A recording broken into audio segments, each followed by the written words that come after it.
Tohle krásné a znamenité štěňátko se jmenuje Dášeňka a spisovatel Karel Čapek o něm napsal, nakreslil a nafotografoval celou knížku. Chtěl ukázat malým i velkým, že každý živý tvor si zaslouží naší pozornosti, že se k němu máme pěkně chovat, že ho nemáme tahat za uši a vůbec ho nijak nemáme trápit. Když se my, lidé, budeme chovat lépe k pejskům, říká Karel Čapek, budeme se chovat lépe i jeden k druhému. To byste nevěřili, co má takové štěně práce. Když se neučí chodit, spí.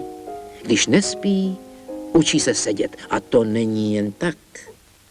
To zase hlas přírody hartusí. Seď rovně, Dášeňko, hlavu nahoru a neohýbej tak záda. Pozor, sedíš si na nožičkách. A kde máš ocásek? Na ocásku si taky nesmíš sedět, protože bys jim nemohla vrtět. Samé napomínání. A i když štěně spí nebo pije, má přitom za úkol, že musí růst.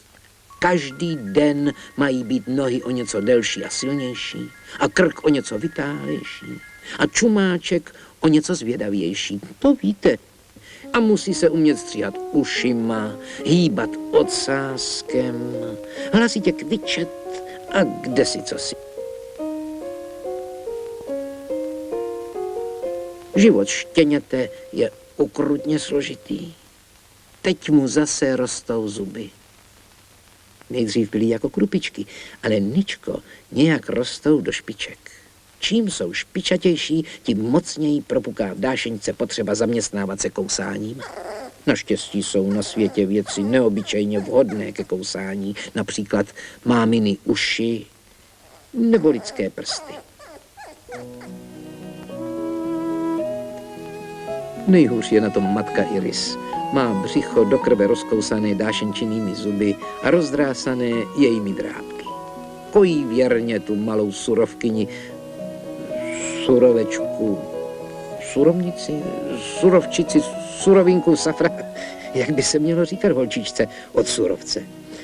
Ale přitom bolestí mrká. Nic platno, Dášeňko, s mateřskou stravou už bude konec.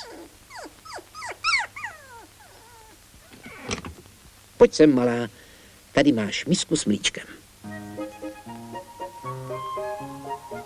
Cože, ty nevíš, co se s tím dělá? Inu, strčí se k tomu čumáček, vyplázne se jazyk, namočí se v tom bílém a honem se zasune zpátky, aby na něm zůstala kapka toho bílého. A to se dělá znovu. Bis, repete a da capo, až je miska prázdná. Ty hloupá. Když to nejde jinak, musím ti strčit do mlíčka tvůj nechápavý nos. Tak.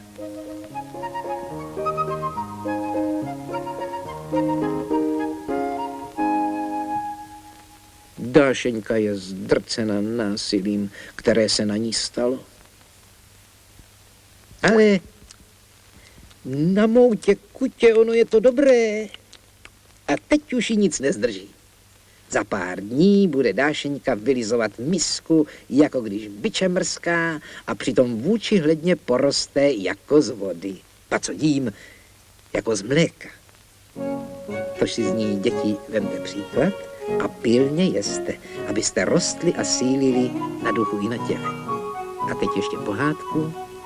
Ta dnešní bude o Dobrmanech.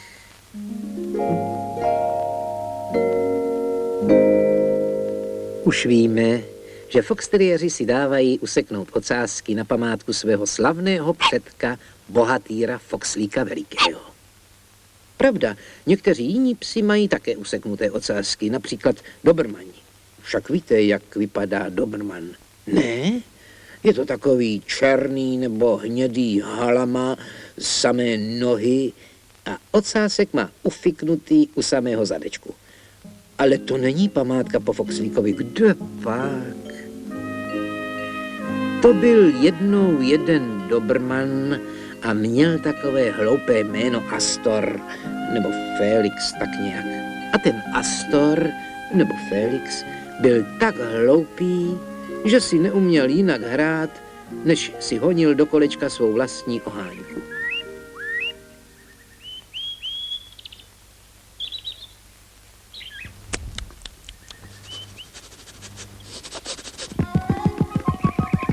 Počkej chvilku, vrčel na ní. Já si do tebe jen tak drobátko kousnu. Nepočkám, řekl ocásek. Počkej, nebo se budu zlobit, zaštěkal Dobrman. Nepočkám, smál se jeho ocásek.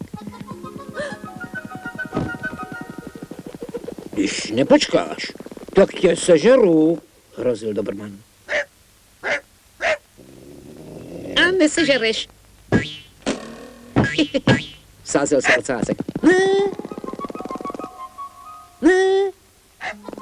Tu se ten Dobrman dopálil, skočil po svém ocásku, zakousl se do něj a pil by možná sežral sebe celého, kdyby nepřiběhli lidé a nerozehnali je koštětem.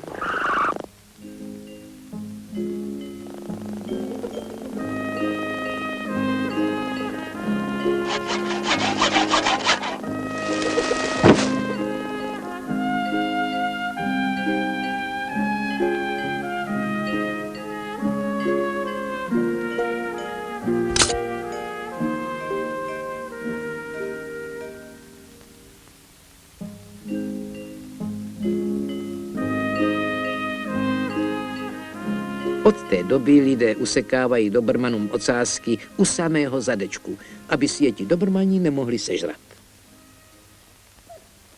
Hotovo. To nám to dnes rychle šlo, co? Tak, a teď spí.